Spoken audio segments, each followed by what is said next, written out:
오늘 또 반가운 분을 모셨는데요. 서강대 경제대학원 김영익 교수님을 초대했습니다. 안녕하세요. 네, 안녕하십니까. 네, 지난번에 쓰신 그 ETF 트렌드 2020 열심히 읽고 있는데요. 예. 그 요즘 보니까 이 모든 화제가 전부 ETF 쪽으로 몰리는 것 같은 느낌이 들더라고요. 예, 뭐 종목 찾기가 쉽지 않으니까 네. 또 다양한 ETF 같은 게 있거든요. 특히 네. 최근에 금 같은 ETF도 상당히 투자자들이 많이 찾는 것 같습니다. 네. 예. 그래서 참 이렇게 공부하면 할수록 ETF라는 게 되게 잘 만들어진 어떤 그 상품이지 않은가 이런 생각이 얼뜻 들더라고요. 예. 뭐 저 같은 사람에는 참 좋은 상품이라고 생각됩니다. 예, 제가 증권사 리서치 센터장 할 때는 매일 아침에 증권사에서 모닝 미팅이라는 거 하거든요. 그래서 네. 애널리스트들이 전날 기업 방문해가지고 어떤 기업 좋다, 나쁘다, 매일 아침 이런 이야기를 하는데 증권사를 떠나니까 뭐 어떤 기업 알 수가 없어요. 아, 근데 시장에서 이제 큰 흐름만 알면은 다양한 ETF를 투자할 수가 있거든요. 네. 짐 노저스가 이런 이야기를 했어요. 과거에는 비행기 타고 버스 타고 기차 타고 기업을 방문했어야 했다. 기업을 사야 되기 때문에. 근데 지금 다양한 ETF가 있으니까 요새는 그 집안에 가만히 앉았어도 글로벌 금융시장 흐름만 알면은 ETF 투자해가지고 얼마든지 돈을 벌 수 있다. 이런 이야기를 하는데요. 그런 의미에서 ETF가 중요한 상품이 아닌가 생각이 됩니다. 네, 그렇군요. 자, 그럼 이제 최근 그 경제 이슈들에 대해서 또 한번 질문을 드리고 우리 교수님이 연구하신 그런 내용들을 한번 듣는 시간을 갖도록 하겠습니다. 첫 번째로 이제 최근 미국의 그 코로나19 확진자라든가 사망자가 정말 엄청나게 빨리 늘고 있잖아요. 그러면서도 또 백신에 대한 개발 기대감은 또 커져가고 있고요. 이 글로벌 증시가 뭐 그로 인한 어떤 뉴스들을 바탕으로 상당히 올라가고 있는데 어떻게 이 뷰를 보고 계시나요?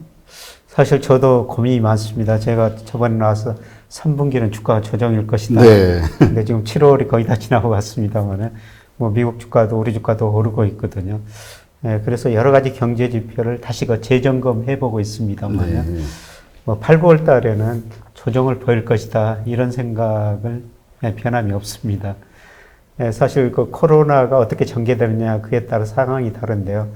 과거 스페인 독감, 그 다음에 홍콩 독감 이런 걸 쭉 그 추이를 보면 1차에 끝난 적은 한 번도 없었더라고요. 네. 다시 2차가 있었고 2차가 피해가 더 큰 경우가 많았었습니다. 특히 그 대표적인 게 스페인 독감인데요. 그 스페인 독감이 1918년 3월, 5월에서 발생했다가 그 다음에 여름에 좀 주춤했다가 그해 가을부터 다음에 봄에 집중적으로 더 확산되거든요. 그러면서 피해가 컸는데 과연 이번 코로나가 1차로 끝날 것인지 아니면 2차 더 확산될 것인지 이게 남아있는 문제입니다만 뭐 과거 추이를 보면 2차가 남아있다고 볼 수가 있겠고요. 그 다음에 다양한 백신 치료제 개발하고 있습니다만 그게 개발했더라도 시간이 좀 상용화되기에는 시간이 걸리더라고요. 네. 이런 의미에서 보면은 코로나 피해가 완전히 끝난 건 아니다. 그렇게 볼 수가 있고요. 그 다음에 최근에 그 미국 주가하고 경제지표 보면은 제가 주가가 경제지표를 너무 앞서간다. 이런 말씀을 드렸습니다만 대표적으로 제가 미시간 대학 소비자 태도 지수하고 S&P 500 주가 지수가 한번 그래프를 한번 그려봤거든요. 네. 왜 제가 미시간 대학 소비자 태도 지수를 여기서 보여드리냐면은 이게 가장 빨리 발표되는 지표예요. 아, 네. 미국에서요. 예. 지금 보통 6월까지 경제지표가 발표가 되는데 소비자 태도 지수는 7월께 발표가 됐거든요. 그런데 7월 전문가들이 뭐 6월 78보다 더 오른 79 정도 될 것이다 이렇게 전망했는데 실제로 73 정도로 떨어졌거든요. 아, 네. 그런데 왜 미국에서 소비자 지수가 중요하냐면은 미국 경제 GDP에서 소비가 차지하는 비율이 70%예요. 그래서 소비 심리가 굉장히 중요한데 소비 심리는 저렇게 위축됐는데 지금 주가는 올 기준으로 하면은 정고점을 지금 돌파하고 있거든요. 그래서 저는 뭐 유동성 때문에 그러는데 그렇더라도 지금 주가가 모든 경제비에 비해서 너무 앞서가지 않느냐. 앞으로 8월, 9월 가면은 저 괴리가 좀 좁혀지는 과정이 전개될 텐데 경제 지표가 많이 좋아져가지고 괴리가 좁아지기보다는 주가가 하락하면서 조정을 보일 거라 지금 보고 있습니다. 네, 그렇군요. 그러니까 정말 말씀하신 대로 객관적인 여러 가지 환경들을 보면 주가가 상승할 이유가 없거든요. 예. 근데 정말 그 유동성이라는 예. 그 하나가 이렇게 큰 힘을 가지고 있나? 이런 생각이 새삼 자주 들거든요. 예, 맞습니다. 지금 저도 굉장히 그 유동성을 지금 공부를 하고 있거든요. 나중에 우리나라 거 한번 보여드리겠습니다만은 사실 이번 그 코로나 경제 위기를 겪으면서 전 세계가 엄청난 돈을 풀었죠. 그렇죠. 예, 미국이 지난 3개월 달에 3조 달러 정도 풀었고요. 그 3조 달러가 지난 2008년 글로벌 금융위기를 겪으면서 거의 6년에 걸친 푼 돈들이거든요. 예, 저런 돈들이 주식시장으로 많이 몰려든 것 같습니다. 예, 그런데 미국도 역시 그 개인 자금이 많이 몰려든 거로 추정이 되고 있고요. 예, 미국 사람들은 가계 금융자산의 약 46%를 주식에 투자하고 있거든요. 네. 34%가 간접 투자, 34% 직접 투자, 12%가 간접 투자인데요. 네. 그런 돈이 우리나라도 통합개미라고 하지만 미국에서도 그런 개인 자금이 몰려들면서 저렇게 주가 상승을 초래하지 않느냐 그렇게 생각이 됩니다. 그러게 이번에 그 모든 그러니까 대다수의 전문가들이 그 3, 4월 달에 되게 비관적일 때 예. 개인들이 그 시장을 다 끌어올렸잖아요. 기관들은 막 매도해 버리는데. 예. 그러니까 정말 이전과는 다른 어떤 시대가 열리는 거 아니냐. 그러니까 새로운 어떤 그 소비자들, 그러니까 투자자들의 심리를 읽어야 되는 거 아니냐 이런 얘기도 있더라고요. 예. 근데 우리나라 개인 자금 나중에 좀 말씀드리겠습니다만은 지금 단기 유동성 부동자금이 많고요. 근데 그 자금 중에서 일부가 주식시장으로 들어왔는데 예, 또 다른 측면에서는 우리 고객의 자금이 는 만큼 주식형 펀드나 채권형 펀드, 혼형 펀드에서 더 많이 빠져나왔어요. 아, 그래요? 예. 그러니까 우리나라 뭐 개인들이 그동안 펀드에 주식을 뭐 채권을 넣어놨는데 채권 수익률이 별로 안 좋거든요. 그러다 보니까 그걸 빼가지고 직접 투자하는 자금도 상당 부분 되는 것 같습니다. 네. 지금 그러면 이제 본격적으로 기업 실적 발표가 있게 되는데 네. 이제 교수님은 일단 되게 부정적으로 보시는 거잖아요. 실적이 안 좋을 것이다. 그럼 이번에 안 좋은 어떤 결과가 나온다고 해서 바로 이게 심리적으로 영향을 받아서 내려갈 것이냐. 시장에서 이미 2분기 실적이 안 좋을 것이다 예상을 많이 하고 있기 때문에 실제로 그런 결과가 나온다 해도 시장이 그것 때문에 이렇게 하락의 요소가 되지는 않을 것이다. 이렇게 보시는 분들도 많이 있더라고요. 다 기대하고 있기 때문에. 네, 그렇게 볼 수도 있습니다. 그러니까 미국 그 S&P 500을 분석한 애널리스트들이 미국 S&P 500 기업들의 2분기 실적이 작년 동기보다 한 42% 감소할 것이다. 이렇게 전망을 해놨거든요. 그러니까 나쁘게 전망했기 때문에 그것보다 좀 좋게 나오면은 주가가 뭐 영향을 덜 받을 수가 있는데요. 예, 문제는 3분기, 4분기가 가지고 그렇게 좋아질 것이냐. 예, 그거는 좀 아니라는 것이죠.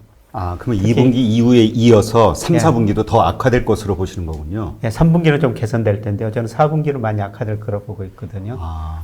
네, 지금 아까 소비 심리 말씀드렸습니다만은 미국의 그 소비 절벽, 그 다음에 재정 절벽 이게 조만간 나타날 가능성이 높습니다. 네, 특히 그 미국 정부가 올해 예산의 그 48% 정도를 가계 기업 지원을 위해서 썼거든요. 근데 그게 그 7월로 거의 마감이 돼요. 예를 들어서 미국 그 실업수당 주간 청구 건수가 발표가 되는데 보통 실업수당이 한 350달러인데 거기다 미국 정부가 추가해가지고 600달러를 더 줬었거든요. 네. 그러니까 웬만한 거 일하는 것보다 실업수당 받는 게 더 많아가지고 미국 사람들이 일 안 했다. 그래서 트럼프 대통령 같은 분들은 그냥 일했을 때 그 돈을 차라리 주겠다. 직장에 들어갔을 때 그 기업에다 주겠다. 이런 식으로 이야기를 하고 있습니다. 그게 일단 7월에 마무리가 되거든요. 네, 그러면은 아마 그 소비 심리에 나타나는 것처럼 소비가 급격하게 감소할 가능성이 높습니다. 네, 그 다음에 또 고용이 많이 줄어들 가능성이 높고요. 네, 미국 지표들은 제가 보기엔 너무나 탄력적이에요. 그냥 작은 상황 변화에서도 고용, 뭐 소비 심리, 생산 이게 급등했다가 급락하거든요. 그러니까 저는 3분기 후반부터 다시 경제 지표들이 굉장히 위축되리라고 보고 있어요. 지금 주가 상승은 뭐 3분기 기대를 가지고 저렇게 올랐는데 저는 미국 경제가 더블 딥에 가까우리라고 보고 있습니다. 네. 2분기 지금 GDP가 아직 발표 안 됐습니다만 마이너스 35%인데요.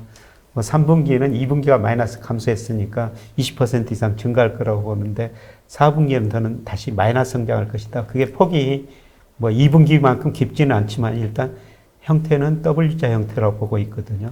그거를 아마 3분기 주식시장이 4분기 경제지표를 좀 미리서 반영할 것이다 이렇게 보고 있습니다. 네, 그렇군요. 근데 이제 또 이 중국 같은 경우를 보면요, 중국은 뭐 완전 V자형 급반등에 성공을 했잖아요. 미국하고 달리 코로나에 대한 문제도 거의 잡은 것 같고요. 지금 증시의 흐름도 상당히 좋은데 이 중국의 상황은 어떻게 우리가 이해를 해야 될까요?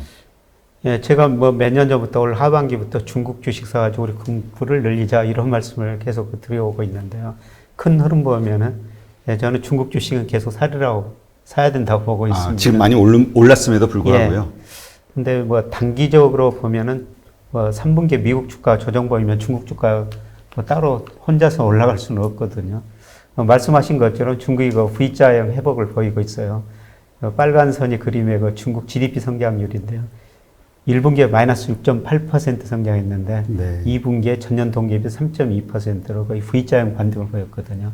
이에 따라도 주가도 올랐습니다.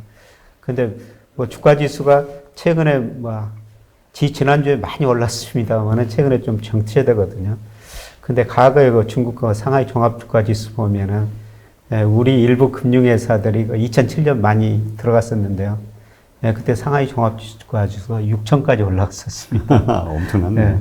그런데 지금 뭐 한 3,300 뭐 안팎이니까 그에 비하면은 상당히 낮은 수준이고요.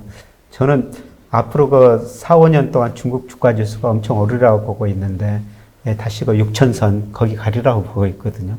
그래서 멀리 내다가 보면 중국 주식을 계속 사야 할 텐데 단지 한 분기만 본다면은 미국 주가 조정 보일 때, 세계 주가 조정 보일 때 중국 주가만 따로 오를 수는 없다는 것입니다. 물론 그런 시기에 중국 주식 비중을 계속 늘려야 될 시기라고는 보고 있습니다만은 단기적으로는 중국 주가도 좀 조정을 보일 가능성이 높다 이렇게 보고 있습니다. 네, 그렇군요. 지난번에 말씀하신 게 교수님도 이미 살짝 한쪽 발 담그시고 온도 차를 느끼고 있다고 그러셨잖아요. 지금 어떻게 그 추가 매수하는 그런 타이밍으로 보고 계시나요? 저는 계속 중국 거 ETF를 계속 지금 사고 있습니다. 그러세요? 그래서 뭐 아직도 제가 목표한 만큼 비중이 한 15% 정도밖에 안 되는데요. 지금 계속 그냥 뭐 제가 3분기 조정을 보인다고 그랬습니다만 뭐 그 안 올 수도 있고 뭐 그렇기 때문에 뭐 계속 저는 뭐 주마다 일정 비율 계속 그 ETF를 사고 있거든요. 네. 근데 제가 ETF 사고 있다고 말씀을 뭐 방송에서 들었더니 어떤 분들이 학교 전화로 어떻게 알아가지고 전화를 해가지고 무슨 ETF를 사야 되느냐. 그것까지 구체적으로 좀 물어보시는데 그런데 중국 ETF도 뭐 여러 가지가 있거든요. ETF에 따라 수익률 차이가 엄청 커요. 그래요? 뭐 A50이라는 것도 있고요. CSI 300이라는 것도 있고, 심천 그 주가 지수를 해가지고 거기서 몇 종목 관련 ETF가 있거든요. 그런데 뭐 심천 ETF 그거는 뭐 IT주를 중심으로 하는 건데요. 무려 오늘까지 53%나 작년 말에 비해서 올랐습니다. 엄청 올랐네요. ETF도 워낙 큰 차이가 있기 때문에 ETF도 잘 골라서 사셔야 된다는 건데요. 근데 제가 어떤 ETF라고 특정 지어서 말씀드리기는 좀 곤란하죠. 그 내수주를 담는 ETF는 어떤 게 있나요? 이름이? 소비재 ETF 있는데요. 근데 소비재 ETF는 상대적으로 굉장히 부진합니다. 그래서 제가 말씀드린 것은 그냥 중국의 1등 우량주라고 말씀드렸는데요. 그거로 뭐 구성된, 그러니까 저는 뭐 A50 같은 거, CS300 같은 거, 그리고 일부가 증권회사에서 그 1등 우량주로 구성된 랩, 그 다음에 일부 자산운용 펀드 같은 거 팔고 있거든요. 뭐 그런 관련 종목 투자하시는 게 좋을 것 같습니다. 네, 그렇군요. 그러니까 이런 거 이제 좀 더 자세하게 궁금한 게 있으면 우리 교수님한테 전화하지 마시고 증권사로 증권사 전화하면 다 이게 말씀하신 상품들에 대해서 안내해 주죠. 근데 그분이 제가 이렇게 방송에서 말씀드려가지고 증권사로 전화해 봤더니 직원이 모르더라는 거예요. 그래서 저한테 구체적으로 알려달라고 그러는데 제가 그분한테 드린 말씀은 좀 더 공부하고 있는 직원 찾아보시면은 좋은 조언을 해드릴 겁니다. 이렇게 말씀드렸는데. 그러니까 하여튼 뭐 어쨌든 뭐 그때 하나대투에서도 중국에 대해서 많이 연구를 하고 있고 하니까 뭐 최소한 그런 중국 관련된 부서 혹은 중국 관련된 투자와 관련된 담당 부서 직원을 찾아야겠죠. 그렇습니다. 일반 뭐 분들은 사실 우리 주식하기에 바쁘지. 그렇죠. 저런 ETF는 별로 공부를 안 하시는 것 같습니다. 그냥. 그 하나 궁금한 게 우리가 이제 그 어떤 과거의 데이터들을 바탕으로 이제 미래를 이렇게 분석을 하잖아요. 전망을 하고. 그게 뭐 이제 경제학자들이 할 수 있는 최선의 행위라고 생각이 되는데, 근데 자꾸 이 번번이 좀 이렇게 그 전망하고 좀 벗어날 때가 있잖아요. 이러한 상황들은 왜 그런 건가요? 그러니까 환경은 달라진 게 없는데 시장의 반응이 다른 경우는 왜 그런 건가요? 사실 저 경제학자들은 어제 일을 오늘 해석하는 사람들이라고 그럽니다. 그 축구 해설하는 사람 지금 막 상황을 해석하는 거거든요. 네, 그만큼 미래 예측하기는 힘들다고 그렇게 이야기가 되는데요. 사실 저도 그 미래를 예측하면 제가 가지고 있는 모델 가지고 예측을 하거든요. 근데 이 모델 예측이라는 게 통계 기법에 맞아야 되지만은 또 아트라고 예술이라고 그러는데요. 과거 데이터를 가지고 미래를 분석하는데 과거 시점을 어느 시점으로 잡느냐에 따라 가지고 예를 들어서 제가 데이터를 분석하고 전망하는데 2000년부터 데이터를 사용하는 것인가 2008년부터 데이터를 사용할 것인가 같은 모델에도 과거 시점에 따라 가지고 이 앞으로 미래 예측치가 방향이 달라져 버리거든요. 그래서 그 시점을 잘 잡아야 된다는 겁니다. 그래서 꼭 통계 분석만 가지고 모든 것을 할 수 있는 일은 아니고요. 거기다가 나름대로 통찰력이라고 부르는데 그런 걸 넣어야지 좀 예측이 가능합니다. 하여튼 뭐 우리 저 김용익 교수님은 이제 좀 그 어떤 어려운 상황에 대해서 그 나름대로의 어떤 연구 결과를 가지고 이제 전망을 하시는 거고, 뭐 좋으면은 뭐 우리가 대비할 필요가 없죠. 근데 혹시 안 좋아질 수도 있는 상황이 올 거에 대비해서 또 미리 생각하고 대비해 보는 것도 필요한 거니까 그런 관점에서 우리가 받아들이면 되겠네요. 제가 뭐 그 증권시장에 근무하면서 2000년부터 2006년까지는 대한민국의 최고 낙관론자로 그랬었어요. 아, 그랬어요? 그때까지는 2006년까지는 9.11 테러부터 계속 주가 오른다 이런 주장만 주로 했었거든요. 근데 2007년부터 조금씩 보수적으로 바뀌었는데요.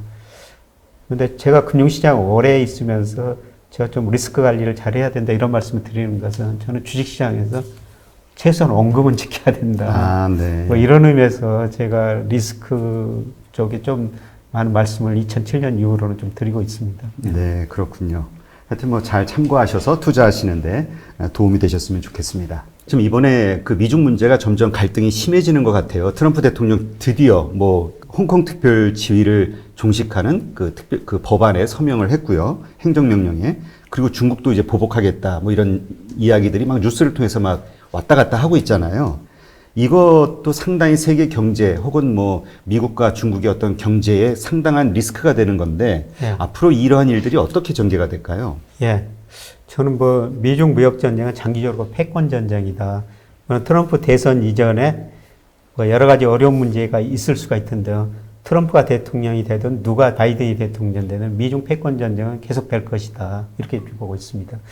제가 최근에 나온 그림을 하나 가져왔는데요. 레이 달리오라고 아마 많은 투자자분들이 저분에 대해서 많이 알 겁니다. 브리지워터의 CEO인데요. 저는 CEO가 저렇게 공부를 많이 하면서 자산 운용할 것인가. 정말 공부를 많이 하신 분입니다.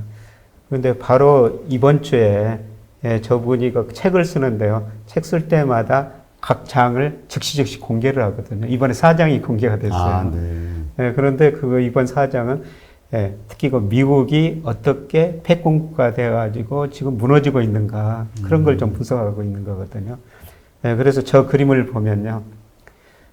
미국이 생산성이 증가하고 그동안 경제가 좋았었죠. 그 다음에 지금은 어떤 국민이냐면 프린팅 머니 앤드 크레딧이라고 나오는데요. 지금 정점을 지나고 한참 미국이 꺾이는 과정이에요. 장기적으로 보면. 2001년 IT 거품이 붕괴됐죠. 그 다음에 2008년 또 글로벌 금융위기 진원지가 미국이 됐죠. 그 다음에 코로나 사태로 위기를 겪으면서 이미 미국은 꺾이는 거라는 겁니다. 그래서 그 다음에 혁명이나 전쟁이 일어난다는 건데요. 저런 측면에서 레이 달리오 같은 분은 미중 무력전쟁도 가능하다. 뭐 이런 전망까지 부분적으로는 하고 있거든요. 그러니까 장기적으로 미국이 저렇게 꺾이고 있다는 것입니다. 근데 장기적으로 보면은 그동안 세계 경제 제국이가 네덜란드였었고요. 그 다음에 영국이었고, 그 다음에 지금 미국이거든요. 근데 미국이 파란 선으로 표시되어 있습니다만 이미 미국은 장기적으로 1950년대를 정점을 해가지고 예, 꺾이고 있거든요. 아. 예.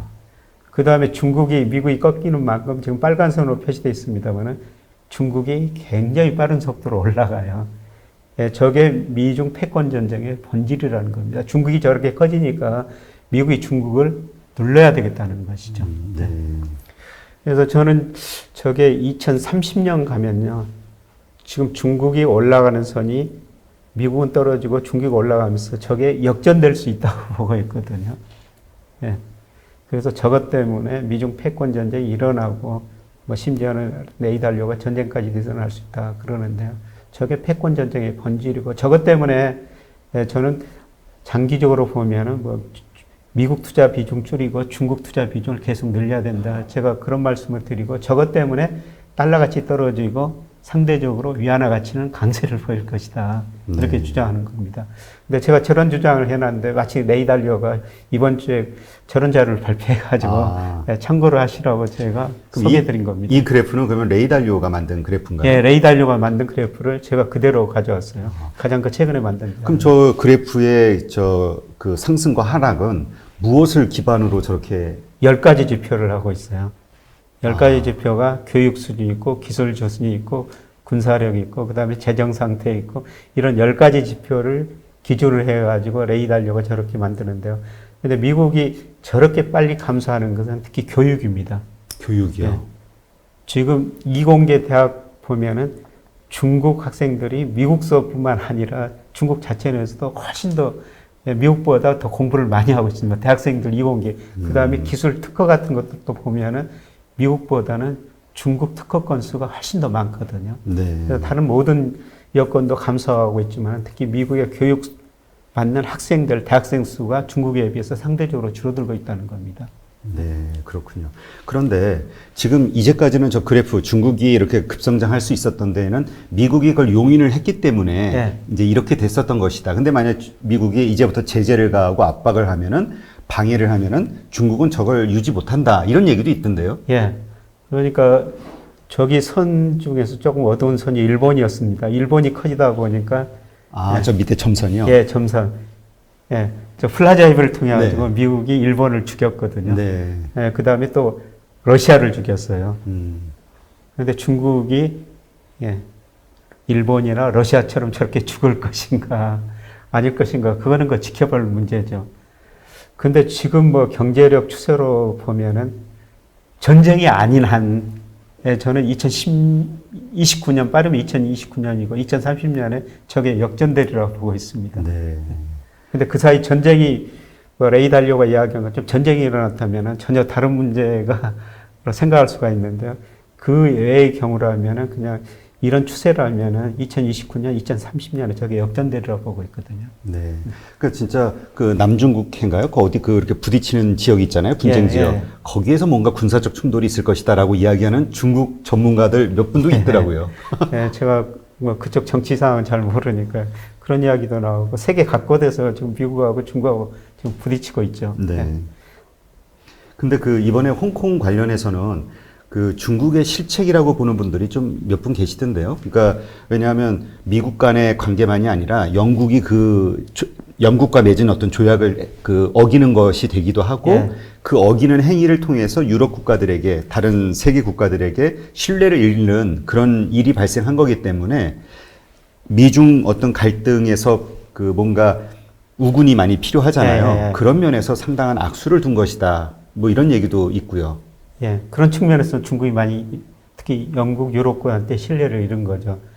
그래서 제가 언젠가 한 번도 말씀드렸습니다. 세계 경제 정말 큰 흐름이 미국은 따로 가고 유라시아 시대가 도래할 것이다. 이런 말씀을 드린 적이 있는데요. 그래서 중국하고 유럽하고 합쳐가지고 이게 큰 경제력을 형성할 것이다. 그런 측면을 보면 이번에 중국이 큰 실수를 한 것이나 마찬가지인데요. 그런데 저는 큰 흐름 보면은 이번에 중국이 홍콩 보안법 작성을 그렇게 강하게 나오는 것은 일국이체제가 아니라 일국일체제로 가는 길이다. 네.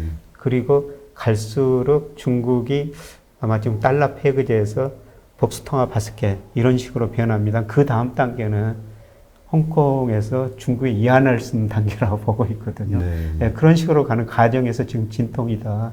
이렇게 지금 보고 있습니다. 근데 참 그 말씀하시니까 기억나는 게 최근 며칠 전인가요? 그 영국에서 원유를 그 위안화로 결제하는 걸로 뭐 상해 거래소에서 그게 뭐 합의가 됐다 뭐 이런 뉴스가 나오던데요.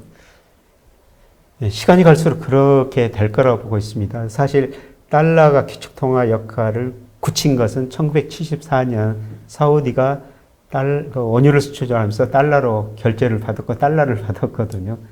근데 지금 전 세계적으로 보면은 뭐 원유 수요의 13%가 중국이고요. 그다음에 철강, 구리, 주요 원자재 50% 이상이 중국입니다. 네. 근데 중국이 그동안 미국하고 교회가 엄청난 달러를 벌어들였거든요. 예를 들어 2001년 중국이 WTO 가입하고 나서 작년까지 5조 1천억 달러를 미국에서 벌었어요. 달러가 있기 때문에 수입하면서 그 달러를 쓰기 위해서 달러로 결제해 줬던 겁니다. 근데 올해 중국의 경상수지 흑자가 GDP 대비 뭐 1%도 안 되거든요. 가급적이면 중국이 달러를 충분히 보유하고 있지 않습니다. 그래서 만약 중국이 이제 원자재를 수입하면서 달러 대신 이하나를 줘버릴 수가 있다는 거죠. 네. 뭐 우리나라 상품 수입하면서 우리한테 이하나를 줘버릴 수도 있다는 것입니다. 뭐 그런 식으로 저는 가리라고 보고 있습니다. 그러니까 뭐 이 각국의 어떤 거래에 있어서는 중국이 큰 손이고 중국이 뭔가 갑의 입장이기 때문에 그렇게 우기면 예. 뭔가 우리도 어쩔 수 없이 뭔가 따라갈 수밖에 없는 그런 상황이 될 수 있다 이렇게 보시는 건가요? 파는 사람 입장에서 물건을 팔아야 되니까 그걸 달러로 주든 이하나로 주든 받아야 되는데 이하나로 주도 받을 수밖에 없다는 것이죠. 예. 근데 이제 그렇게 했을 경우에는 진짜 미중 간에 엄청난 격돌이 예상되기 때문에 중국도 그렇게 함부로는 못 하겠죠. 예, 함부로는 못하고 이제 서서히 좀 미국 눈치 봐면서 예, 일부 분야에서부터 서서히 좀 확대가리라고 보고 있습니다. 네.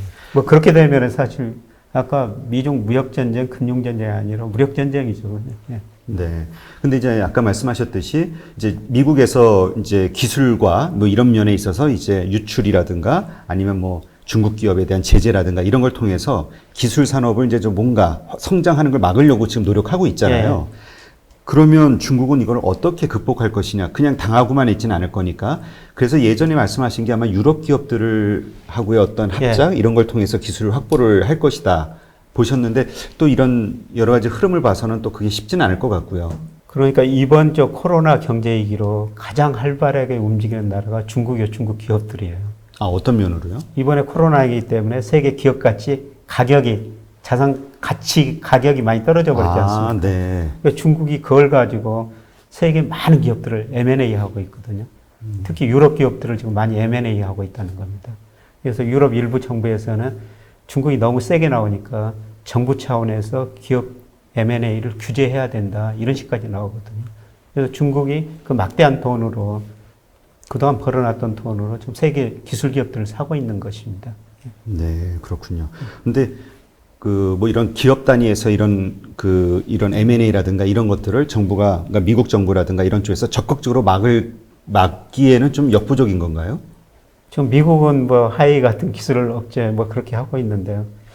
지금 유럽은 그런 규제가 없거든요. 그래서 네. 그런 규제를 해야 된다 그러는데 네, 사실 그런 규제까지 하기까지는 좀 시간이 좀 많이 걸리겠죠. 네. 네. 근데 사실 지금 유럽과 중국 간의 지금까지의 관계는 물론 정치적으로 뉴스에 나오는 그 메시지들, 뭐 중국에 대한 비난이라든가 여러 가지 이런 거 말고 실질적인 그 협력 관계는 뭔가 지금 막 그 줄어드는 어떤 그런 조짐이 있나요? 아닙니다.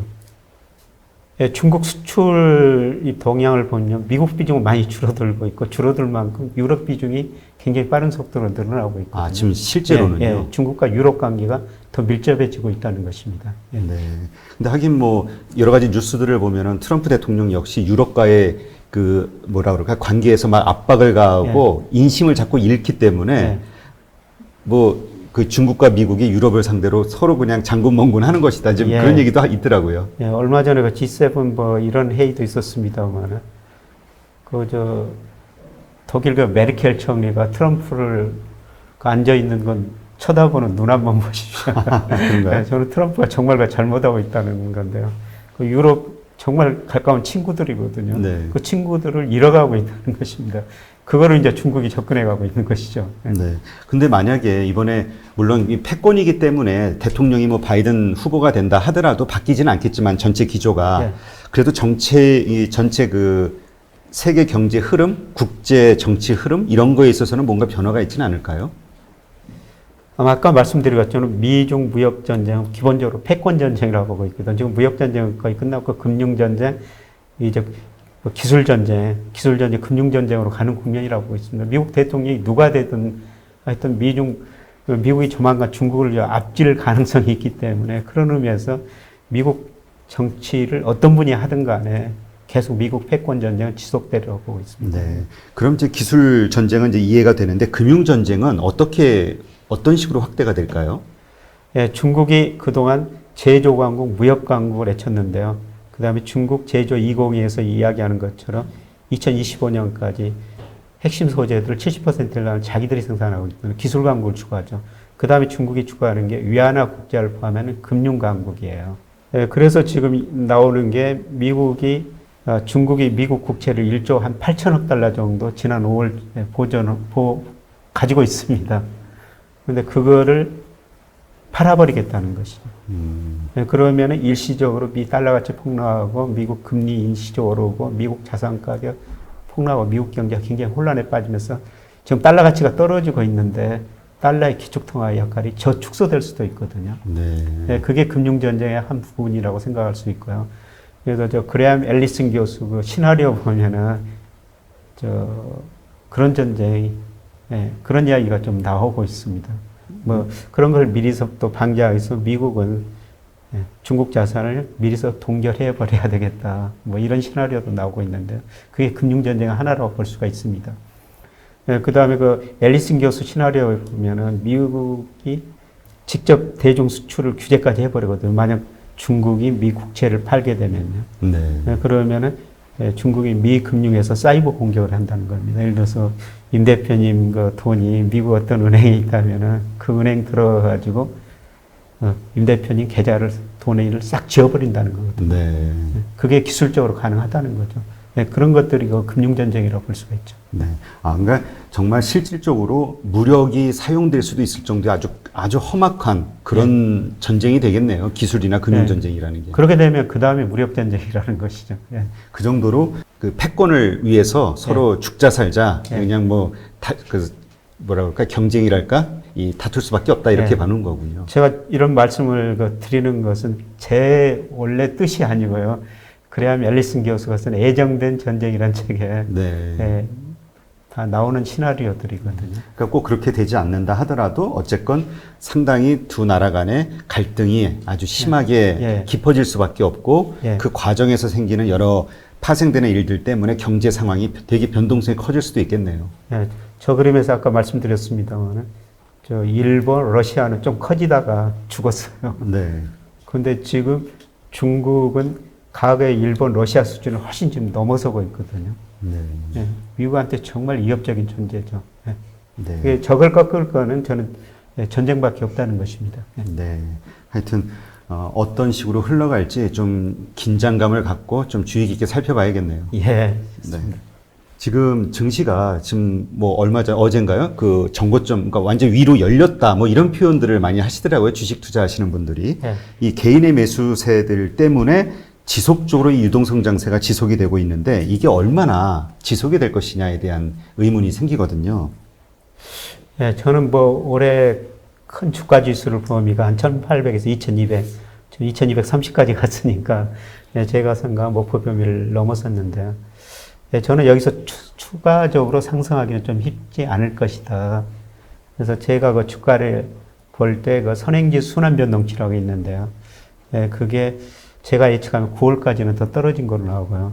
그 다음에 저 일평균 수출 금액이 우리 주가하고 상관계수가 0.9 정도로 굉장히 높은데, 그게 7월 7월까지도 뭐 15억 9천만 달러, 작년에 비해서 또 7% 정도 감소했거든요.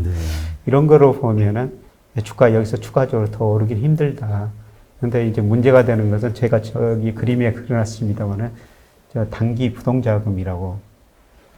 지금 단기 부정자금이라는 것은 주로 저축성 예금, 만기가 없는 은행 가면은 저축성 예금, 요구불 예금 저런 것들이 한 60% 차지하는데요. 근데 저게 지금 최근에 급증하고 있거든요. 지금 끝이 확 살아났네요. 저게 1224조예요. 지난 5월 말 현재. 저 부동자금이 엄청 많죠. 저 자금이 일부라도 지금 증권시장으로 들어오면은 또 유동성 장에서 주가가 더 오를 수는 있습니다. 근데 지금 고객예탁금이 단기 부동자금의 한 3.6%밖에 안 되거든요. 네. 근데 과거 추이 보면은 3.6% 갔다가 꺾였어요.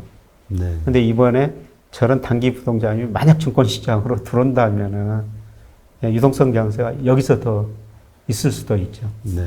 근데 최근에 보니까 조금 꺾이는 자금이 조짐이 좀 나타나고 있습니다.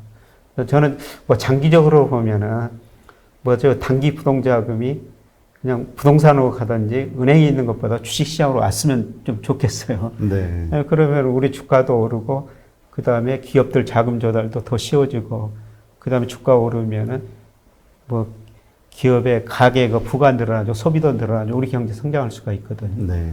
근데 저것들이 3.6% 가다가 또 가격에 꺾이고 그랬는데 이번에는 어떨지 좀 더 지켜봐야 되고 있는데요. 저는 뭐 아까 미국 뭐 중국 증시 말씀드렸습니다만은 3분기 중후반 8, 9월에는 주가가 상당폭 조정을 벌이라고 생각하고 있거든요. 네. 그랬을 때 저 자금들이 계속 견디고 주식시장에 남아있을 것인가. 아, 국내 주식시장에서. 예. 이게 8, 9월 동안 한번 지켜봐야 될 것 같습니다. 네. 예. 근데 지금 요즘 그 정부에서 부동산에 대한 대책을 아주 강하게 내놓고 있잖아요. 예. 그래서 말씀하신 대로 이 시중의 부동자금들이 전부 이 증권 쪽으로 흘러갈 거 아니냐. 뭔가 자산을 그 거품을 일으킬 대상이 필요한데 결국 주식 아니냐. 이런 얘기들이 많이 있더라고요. 뭐 저는 그런 시절이 좀 왔으면 좋겠어요. 아까 저 미국 사람들은 직간접으로 46%를 주식으로 보유하고 있다고 말씀드렸지 않습니까? 네. 우리는 18%고요. 일본 한 14% 그 정도 되거든요. 우리가 미국식으로 가지고 주식 투자해가지고 주가 오르고 기업 자금 조달 쉬워지고 그 다음에 가계부 늘어나면은 참 선순환이거든요. 네. 그래서 오늘 또 우리 정부가 발표했습니다만 원래 그 자본 차익과세 네. 주식시장에서 2천만 원 이상 벌면은 네. 세금을 물리겠다 그러는데 그거를 대통령이 한마디 해가지고 5천만 원으로 올렸지 않습니까? 사실 주식시장에서 1년에 5천만 원 벌어가지고 세금 내실 분이 저는 몇 분이나 될지 참 궁금한데요. 5천만 원이라는 게 수익을 얘기하는 거죠? 1년에 주식시장에서 5천만 원 벌려면은 우리나라가 주가를 보면 장기적으로 명목 GDP 성장률하고 상승률이 똑같거든요. 네. 근데 과거에는 우리나라 명목 GDP가 뭐 9% 10%에서 주가도 9% 10% 올랐죠. 근데 저는 명목 GDP 성장이 앞으로 3 내지 4% 정도라고 보고 있거든요. 그래서 주가도 상승률의 연평균 한 3, 4%면 뭐 적당하다 이렇게 보고 있는데요. 그러면 5천만 원 벌려면 한 10억 이상은 주식 투자해야 되거든요. 네. 과연 10억 금융자산 가지고 그거를 주식 투자할 분들이 저는 얼마나 많을까 그렇게 많지는 않다고 생각하고 있습니다. 네. 어떻든 대통령 발언으로 그거 많이 상향 조정했는데 그만큼 정부도 사실 주식시장이 오르기를 기대하고 있는 것이죠. 네. 근데 진짜 그 정부에서 가장 그 경기가 안 좋을 때 경기를 부양시키는 게 그 부동산을 상승시키는 거하고 주식시장 상승시키는 거라는 이야기가 있잖아요. 예. 그게 지금 그만큼 그 국민 경제에 끼치는 영향이 큰 거죠, 이게. 예. 근데 주가하고 부동산 가격이 올랐을 때 소비에 어느 게 더 큰 영향을 미치느냐.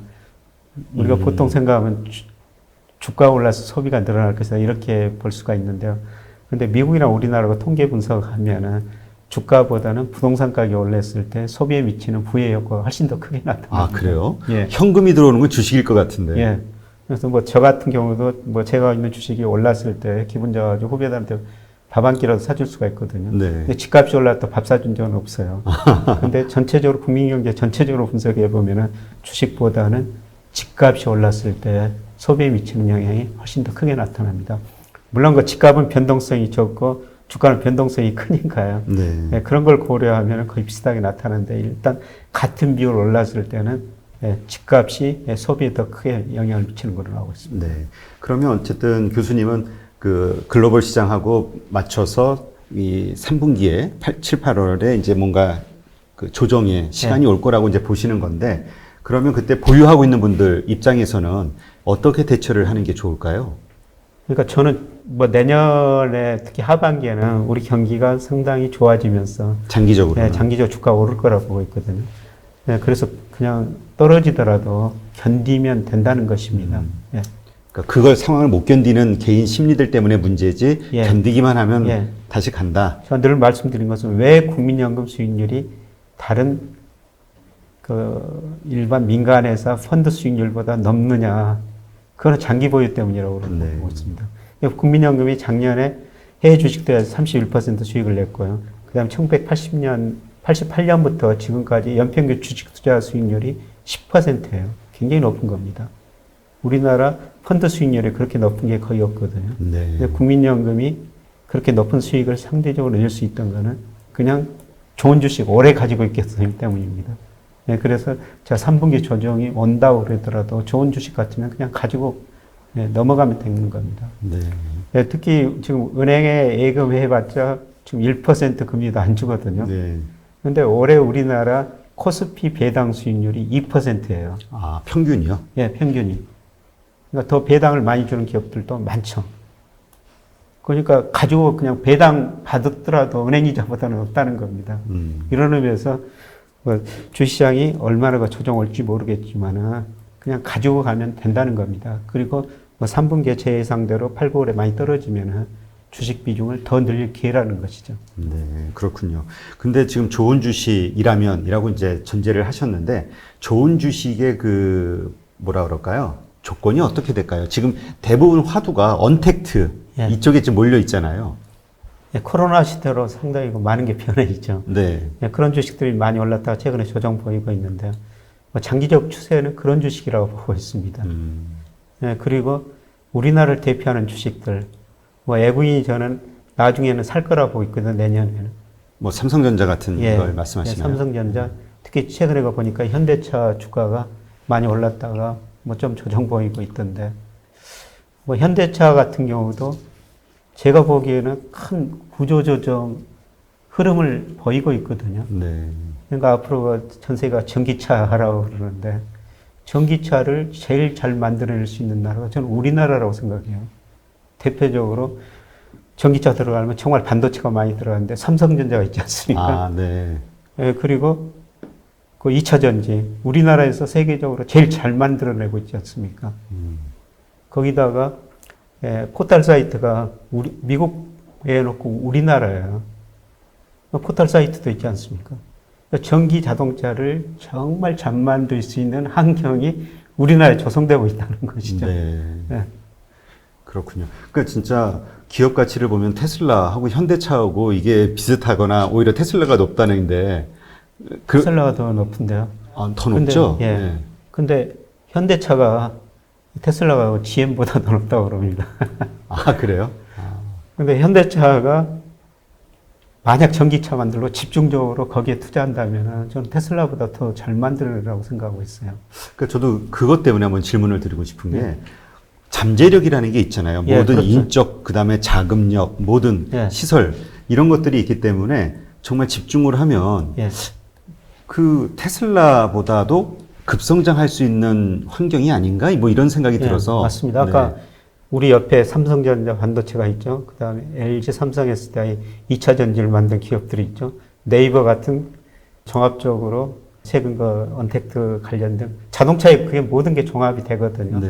근데 현대자동차가 그동안 자동차 뭐 소음 같은 거, 그동안 현대자동차가 문제가 됐던 거는 연비를 혁신적으로 개선 못 시켜가지고 문제가 됐었거든요. 아, 네. 근데 전기차 집중하면은 주변 여건은 충분히 돼 있다고 생각하고 있습니다. 또 그런 관련해서 더 드는 질문은 뭐냐면은 뭐 현대차만이 아니라 뭐 도요타도 있고 기존 산업들 강자들이 있지 않습니까? 네. 뭐 GM도 있고 이런 기업들도 역시 그러니까 구경제와 신경제가 충돌하면서 구경제가 몰락할 수밖에 없을까? 아니면 구경제가 정신 차려서 오히려 신경제 주역으로 이렇게 변화될 수는 없는 건가? 그럴 가능성이 더 높을 것 같은데라는 생각이 언뜻 들더라고요. 네. 근데 토요타는 옛날에 더 집착하는 것 같고요. 아, 그러니까 예. 지금 잘 만드는 거. 예.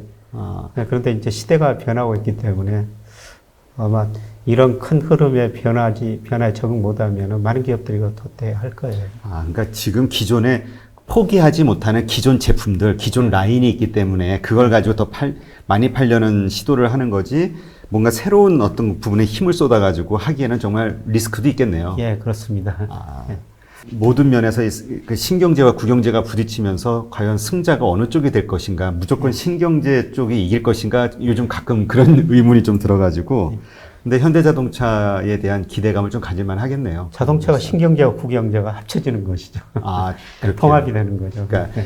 그렇죠. 그 새로운 어떤 트렌드를 받아들여서, 예. 이제까지는 현대차는 수소차에 집중하지 않았나요? 예, 수소차에 좀 집중했는데 그거는 제가 생각하기에는 그냥 정부 지원도 있어가지고 이렇게 보니까 전기차에 많이 좀 관심을 갖는 것 같더라고요. 네, 그렇군요. 지금 경기 불안 상황이 이제 어쨌든 그 계속 이어지고 있잖아요. 예. 그 팬데믹에 대한 2차 팬데믹에 대한 뭐 걱정도 있고요. 뭐 실적 분명히 안 좋아질 거라고 예상들 하고 있고요. 그래서 지금 이제 이 불안정한 세계 경제 흐름 때문에 이 금에 대한 투자, 안전자산으로서의 이 금에 대한 인기가 계속 올라가고 있는 것 같은데 지금 뭐 꼭지다, 뭐 1,800불 기준으로 해서 더 올라갈 것이다. 이런 의견들이 좀 분분하거든요. 교수님은 어떻게 보시나요? 예, 저는 아주 장기적으로 보면은 앞으로도 4, 5년은 금값은 더 오를 것이다. 크게 보면은 상승 초기다. 이렇게 지금 보고 있습니다. 아, 초기요? 지금 제가 금사라고 권유한 건 아니고요. 제가 2년 전부터 계속 금 비중 늘려주십시오. 이런 이야기를 많이 방송에서 드렸었어요. 근데 제가 그렇게 봤던 거는 아까 미국 비중 줄어들고 중국 비중 올라가면서 상대적으로 달러 가치는 떨어질 수밖에 없다. 그래서 달러 가치가 떨어지면 금값은 상대적으로 오를 수밖에 없다. 저 그림이 미 달러 지수인데요. 미 달러 지수는 주요 선진국 통화에서 달러 가치예요. 파란 선으로 표시되어 있습니다만 제가 점선 추세선으로 있으면 달러 가치가 추세적으로 하락하고 있습니다. 저는 미국 경제에서 한마디로 달러 가치 하락의 역사였다. 85년 9월 달에 플라자 협의를 통해 가지고 달러 약세를 유도했고요. 그다음에 2000년 IT 거품 붕괴되면서 달러 약세. 그다음에 지금 미국이 엄청난 돈을 풀면서 또 달러 가치가 저는 추세적으로 약세라고 보고 있거든요. 네. 달러 가치가 떨어지면 상대적으로 금값은 오를 수밖에 없다. 금값이 빨간색으로 표시했습니다만은 지금 월말 기준으로는 이미 전고점을 돌파했습니다. 물론 일별로 보면은 2011년에 온스당 1,900달러까지 갔거든요. 아직 거기까지 못 왔습니다. 월말 기준으로 보면은 이미 전고점을 돌파했어요. 네. 그래서 여기서 많이 올랐기 때문에 단기적으로는 조정을 거칠 수 있지만은 추세적인 상승이다. 달러 가치가 하락하고. 그 다음에 전 세계가 엄청난 돈을 풀고 있거든요. 네. 또 돈 풀면은 달러 가치가 올릴 수밖에 없고요. 그 다음에 인플레이션은 언제 어디서나 통화적 현상이다. 밀턴 프리드만 경제학자 이야기입니다만은 지금 미국에서는 인플레 문제가 경제학자들 사이에서 논쟁이 되고 있거든요. 인플레가 온다, 안 온다. 근데 저는 2년쯤 후면은 미국 경제에서 인플레가 오리라고 보고 있어요. 인플레가 오면은 또 금이 인플레 해지 수단으로서 또 금이 손해가 되거든요. 네. 이런 의미에서 저는 큰 흐름에 보면은 지금 금값이 최근 2년 동안 많이 올랐지만은 아주 정말 큰 흐름에서 보면 상승 국면 한 3단계 정도로 나눈다면은 이제 1단계 정도다. 그렇게 지금 보고 있습니다. 아, 그러면 아주 상당히 그 이상 훨씬 많이 올라갈 것으로 예상을 하시는 거네요. 네. 근데 사실 그 인플레이션에 대해서 말씀하셨으니까 이것도 한국에서 논쟁이 많잖아요. 근데 이미 우리 물가는 그렇지만 자산의 버블, 인플레이션이 이미 발생하고 있다 이런 이야기 하시는 분들이 많거든요.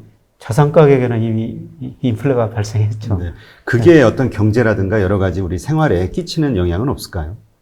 자산 가격이 소비자 물가에는 안 들어가요. 예. 그러니까 소비자 물가는 굉장히 낮지만은 지금 자산 가격은 많이 올랐죠. 그래서 경제학자들이 그 자산 가격을 소비자 물가에 넣어야 된다. 그런 이야기가 있습니다만은. 근데 이미 우리나라에서 요새 계속 논의되는 게 그 집값 아니지 않습니까? 소득 대비 집값 주요 도시 비교해봐도 우리나라만큼 서울 기준으로 보면 높은 나라가 없습니다. 네. 사실 저는 부동산 가격에 일부 거품이 발생했다는 거고요. 다른 측면에서는 그만큼 돈이 많이 풀렸다. 그런 의미도 되겠습니다만 저는 그 이상으로 지금 집값은 너무 많이 올랐다. 이렇게 지금 보고 있고요.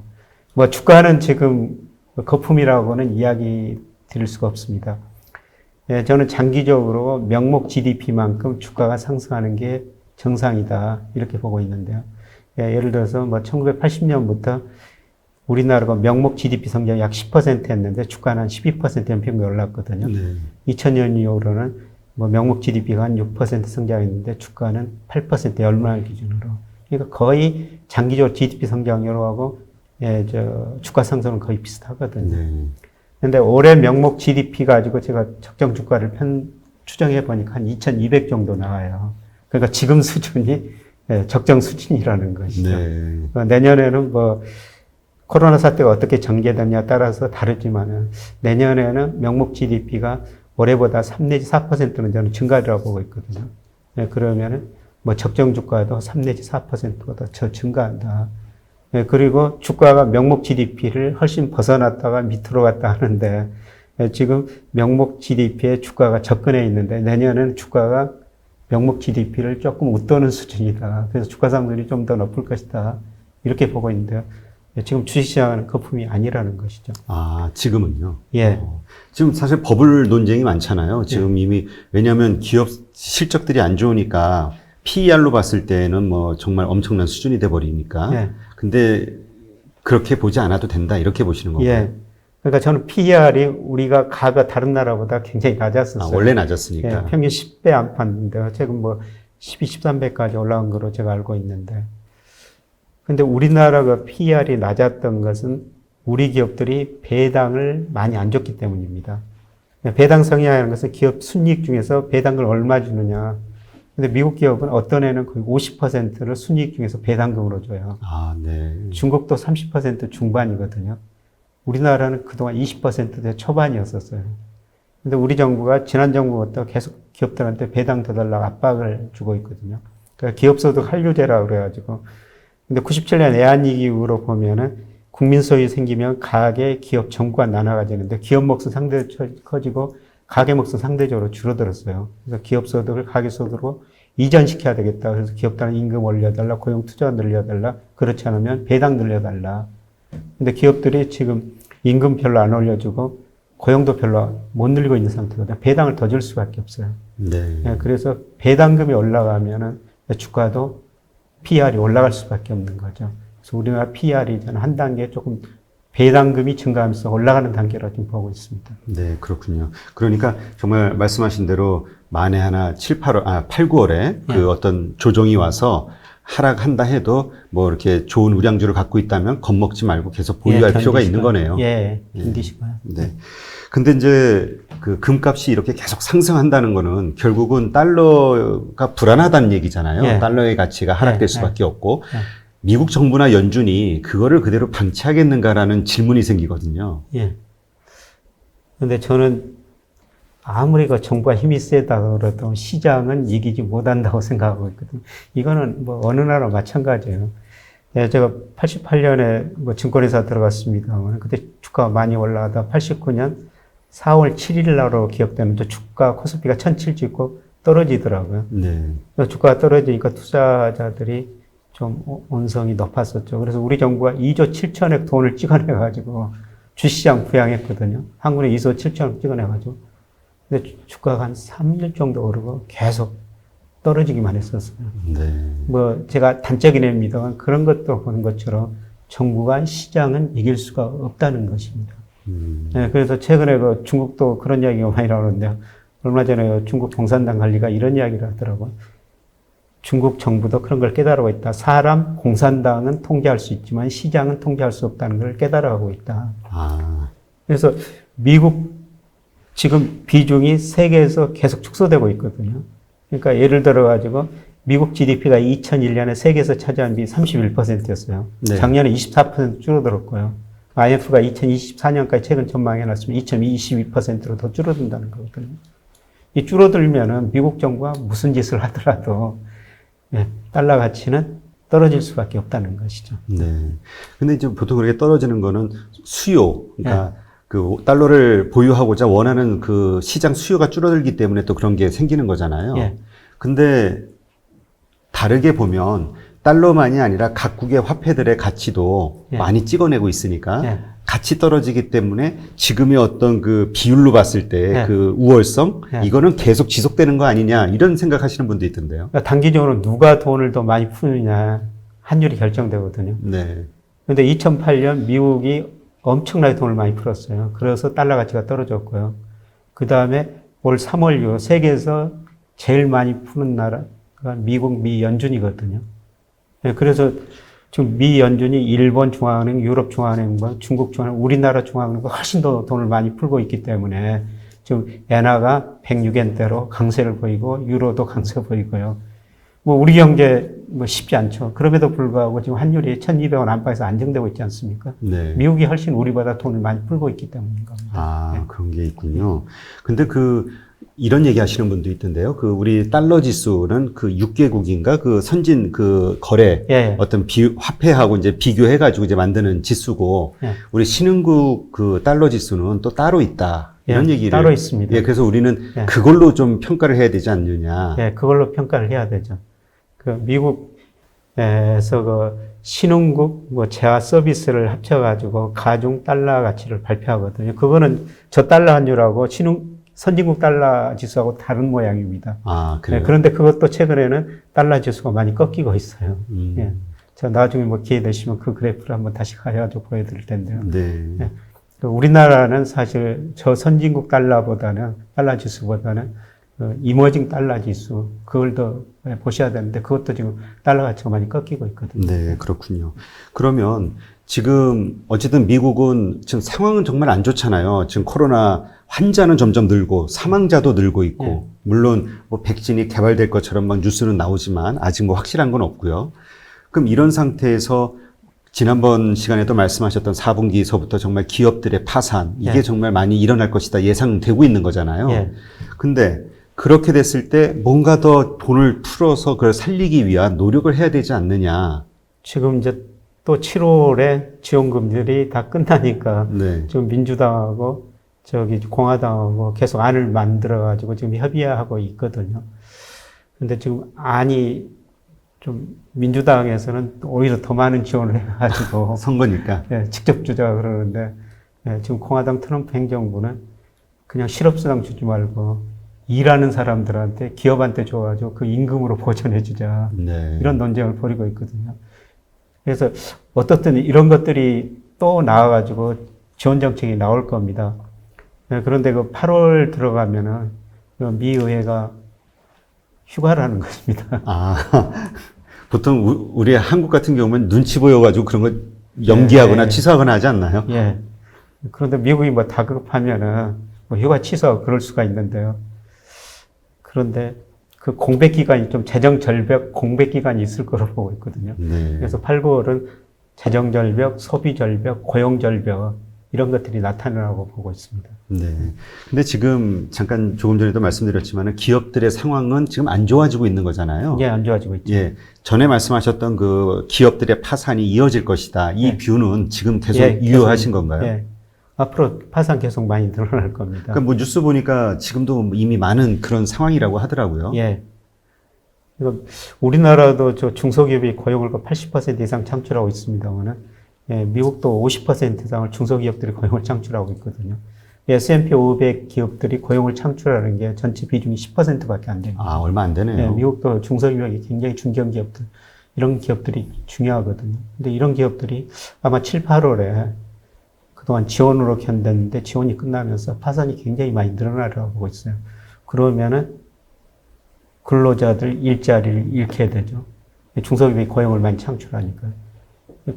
그러면 소비심리 위축될 수밖에 없습니다. 그래서 제가 제일 처음에 미국 소비심리 보여드렸습니다만은 지금도 별로 안 좋은데 만약 고용이 더 위축되면은 소비심리가 꺾여버릴 수밖에 없습니다. 네. 그러니까 분명한 건 지금 재반 환경은 예. 정말 점점 최악으로 가고 있는 건데, 하여튼 금융시장은 계속 화랑이니까 이 괴리감을 어떻게 우리가 받아들여야 될지 그냥 유동성을 함께 즐기는 게 맞는 것인지 아니면 그래도 리스크를 관리하는 게 맞는 것인지 참 많이들 헷갈려 하시더라고요. 저는 유동성을 고려했더라도 미국 주가가 지금 가대평가됐다. 그러니까 제가 미국 산업 생산, 소매 판매, 고용 이런 실물 경제로 평가하면 미국 주가가 지난 6월 말에 한 45% 가도평가됐고요. 거기다가 대표적인 유동성, 우리 요새 M2가 3,000조 이상 풀렸다, 유동성이 네. 늘어났다 그러는데 미국 M2가 엄청 늘어났거든요. 최근 그 증가율이 한 25% 이상이에요. 미국 역사상 처음입니다. 그리고 미국도 유동성이 그렇게 많이 늘어났는데 그거를 포함하더라도 미국 주가가 제가 평가해 한 15% 이상 가대평가돼 있거든요. 네. 예. 그래서 그 괴리를 축소시키는 과정이 저는 뭐 8, 9월에 좀 진행되리라고 보고 있습니다. 네, 그렇군요. 그러니까 사실 그런 환경이 됐을 경우에는 또 미국이 두고만 볼 수 없으니까 또 달러를 찍어서 예. 그걸 해결하고자 하는 어떤 노력들을 계속 할 수밖에 없는 거네요. 그러니까 아까 그 레이 달리오 그림 그려놨으면 미국은 장기적으로 가는 나라입니다. 그래서 꺾이고 나서 거품이 붕괴되고 나서 계속 그거를 유지하기 나서 돈을 푸는 거거든요. 지금 그 단계라고 보고 있습니다. 계속 돈을 풀면은 계속 달러 가치는 더 떨어질 수밖에 없고 미국 이상은 추락할 수밖에 없는 것이죠. 네. 그래서 이러한 전반적인 흐름을 봤을 때는 우리가 안전자산으로서 금에 투자하는 게 확실하다. 이렇게 예. 이제 보시는 거고요. 예. 지금 1,800달러 뭐 이렇게 왔다 갔다 하지만 이것은 그 예상하시는 3단계 상승장의 어떤 초입 단계에 불과할 뿐이다. 이렇게 예. 보시는 거고요. 예. 그래서 금은 장기적으로 상승하리라고 계속 보고 있는데, 근데 우리가 금 투자에서 늘 관심을 가져야 될 거는 제가 아는 부자 한 분이 한 170억 정도 금을 가지고 있거든요. 실물로요? 현물로? 예. 그게 지난 고점에서 산 겁니다. 아. 근데 고점에서 샀더라도 주식 채권 같으면은 배당 이자가 나오거든요. 그렇죠. 근데 금은 이자도 배당도 없습니다. 네, 그런 단점이 있다는 것이죠. 네. 근데 금은 시세 차익만 누릴 수가 있는데요. 근데 시세 차익 측면에서 보면은 달러 가치 하락, 유동성, 인플레 문제를 고려하면은 큰 흐름상 아직도 금이 큰 상승 흐름의 일부라는 것입니다. 네, 그렇군요. 하여튼 현재까지 어떤 데이터들 가지고는 이제 우리가 이렇게 예상이 되는데 사실 이제 이것에 또 반대되는 뭐 연준이 됐든 미국 정부가 됐든 각국의 중앙은행들이 됐든 자기들 나름대로 또 생존을 위한 또 어떤 대책들이 나오면서 예. 흐름이 어떻게 변할지는 이제 계속 우리가 주의 깊게 봐야 주의 되는 깊게 거네요. 지켜봐야 될 겁니다. 네. 그래서 이게 참 경제라는 게 알면 알수록 정말 재밌는 살아있는 생물 같다는 생각이 모든 이해관계자의 이 모든 게 충돌이 일어나는 곳이라. 네, 제가 지금 말씀드린 이 컵이 지금 손잡이가 오른쪽에 있지 않습니까? 네. 그러면 시청자들이 보시기에는 이게 아마 왼쪽으로 보일 겁니다. 네. 왼쪽 이야기를 할 수가 있어요. 아. 네, 그렇게 다른 이야기를 뭐 다른 분들도 보는 시각에 따라 달리 할 수가 있는데요. 분명한 것은 이 손잡이가 어느 쪽에 있든지 있다는 것입니다. 네. 누가 이 손잡이가 오른쪽에 있는 거, 왼쪽에 있는 거, 그거를 이제 잘 좀 알아맞히는 게 중요한 건데요. 뭐 제 견해도 하나라고 보시면 될 것 같습니다. 네. 그래서 저도 데이터가 나오면은 계속 업데이트하면서 제 모델이 틀려면 수정해 가거든요. 네, 그렇군요.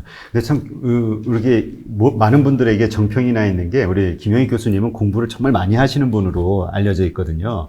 교수님은 공부를 어떤 식으로 이렇게 하시나요? 이 세계의 흐름, 트렌드를 잃지 않기 위해서? 저는 뭐 글로벌 금융시장을 예약해서 영국의 파이낸셜 타임즈하고 더 이코노미스트 이거를 지금 30년 가까이 지금 꾸준히 보고 있고요. 매일 나오는 그 날짜. 예. 그리고 이런 데이터를 받아야 되기 때문에 매달 굉장히 비싼 돈 주고 데이터를 사서 보고 있습니다. 아, 그렇군요. 예, 그리고 데이터를 제가 매일매일 손으로 직접 입력하고 있어요. 데이터를 입력해야지 이게 감이 생기거든요. 아, 그래요? 예. 그냥 읽는 것만 가지고는 부족하고. 예. 그리고 데이터 분석으로는 한계가 있죠.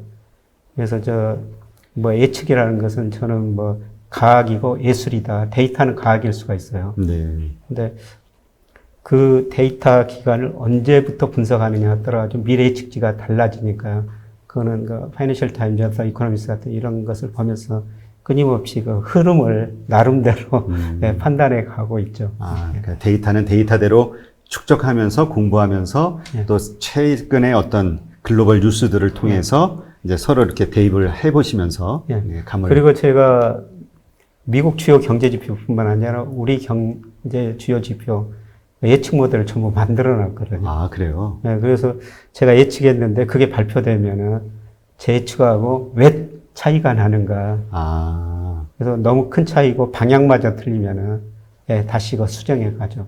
그 데이터의 기본이 되는 조건들을. 예. 그래서 제가 지금 오늘 이런 말씀을 드렸습니다. 한 달 후에는 그게 좀 바뀌었으면 다른 말씀을 드릴 수도 있다는 겁니다. 네. 그러니까 뭐 하여튼 계속 벌어지는 현상들에 대해서 계속 수정해 가면서 예, 그렇습니다. 예. 전망을 하시는 예. 거니까 하여튼 이렇게 열심히 많은 그 시간과 노력을 비용을 들여서 공부하시는 것들을 이제 저희한테 이렇게 알려주셔서 정말 많은 도움이 되고 있고요. 다시 한번 감사한 말씀 드리겠습니다. 고맙습니다. 네. 오늘 이렇게 세계 경제 그리고 여러 가지 투자와 관련된 측면들을 다뤄보는 그런 시간을 가졌는데요. 아주 유익했던 것 같습니다. 감사합니다. 예, 고맙습니다.